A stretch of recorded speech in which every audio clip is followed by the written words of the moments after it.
Il est 9h15, on est le 5 janvier et dans 5 minutes, je vais partir courir sur le Mont-Royal.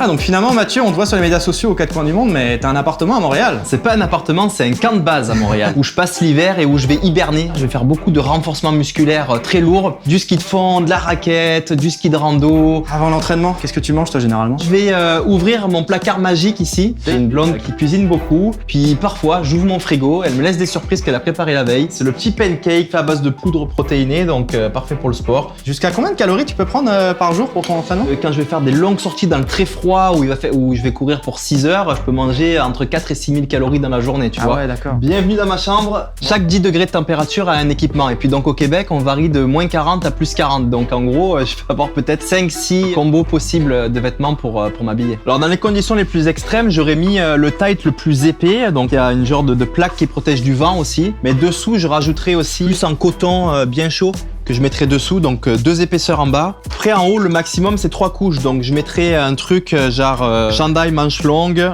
collé à la peau, qui lui va servir à prendre la transpiration de la peau et la mettre par-dessus. En fait, le secret dans le froid, c'est de ne pas être mouillé. Mais oui, bien sûr. L'eau est 25 fois plus conductrice que l'air en termes de conduction thermique. Donc à partir du moment où t'es mouillé, t'es foutu. Une deuxième qui va garder la chaleur, donc là ça va plus être un polaire classique. Tu vois, un pull polaire voilà, qui se met par-dessus, un peu plus ample. Et la troisième, c'est la coque. C'est la protection des intempéries, voilà, genre type Gore-Tex. Le vent, tout ça. Voilà, coupe-vent, ça va ressembler à ça, tu vois. Celle-là, je l'ai en général tout le temps. Aujourd'hui, là, vue dehors, une couche en bas, type windbreaker. Juste le haut t-shirt un peu collant et puis une veste coupe-vent pas trop épaisse. Et en avant. Es-tu fan de dinosaures? Ah, c'est spécial, hein, mais bon. Il y a une aire d'autoroute qui s'appelle de Madrid. Eh oui, bien sûr, évidemment. Il y a des dinosaures. En fait, à chaque fois que je monte vers là-haut et que je vais aller pour un gros événement ou un gros rendez-vous, je vais prendre un dinosaure pour marquer l'événement. Voilà. Ils ont tous une histoire. Celui-là en particulier, c'est mon préféré. C'est le dernier que j'ai eu parce qu'en août 2020, j'ai fait une grosse aventure. J'ai couru le GRA1 en Gaspésie, qui est 650 km dans le bois. Et puis, c'est celui qui a représenté mon aventure. Puis là, il y a un petit intrus aussi. Exact. Trompe plongeur. C'est beau celui-là. J'ai aussi une grande passion pour l'océan. C'est un petit peu un équilibre de vie. On le voit un petit peu d'ailleurs juste à côté. Effectivement. Quand je voyage, moi, je mets les 2 premières choses que je mets dans ma valise, c'est mon passeport et en deuxième, c'est mon masque. Puis j'ai un peu mon caisson aussi pour faire des photos sous l'eau. Ouais, je vois, c'est ça. Tu prends des photos sous l'eau. Voilà. Ah, puis je vois qu'il y a un petit peu d'équipement là. C'est mon gym, juste ici. Ah oui, mon d'accord. immense gym. Bah oui, les gyms sont fermés, alors t'as pas le choix. Les gyms sont fermés, je m'adapte, je fais mon home gym.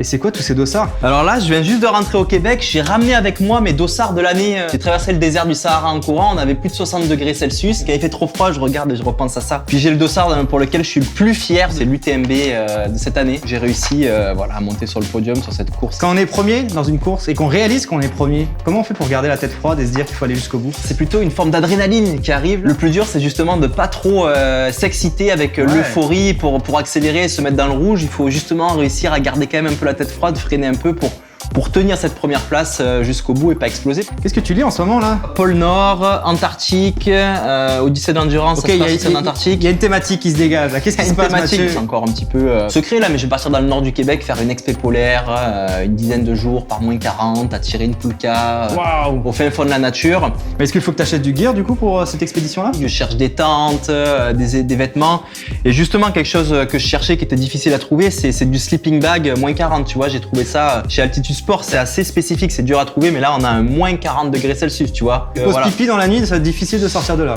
Ouais, les pauses pipi en général, t'essayes d'y aller avant de te coucher parce que t'as plus envie de sortir de là-dedans quand il fait moins 40 dehors. Hein. Ouais, c'est clair. Ok Mathieu, on y va j'imagine? J'ai une petite potion magique dans ce frigo là, la couleur donne pas super envie là. Ah bah là, c'est fluorescent quoi. Citron, gingembre, curcuma, je mets ça dans ma flasque et je mélange avec un petit peu de sirop d'érable pour adoucir un peu le goût qui est quand même un peu dur. Et une petite barre et on est prêt à partir. Donc je vais mettre ma ceinture dans laquelle je vais glisser ma flasque.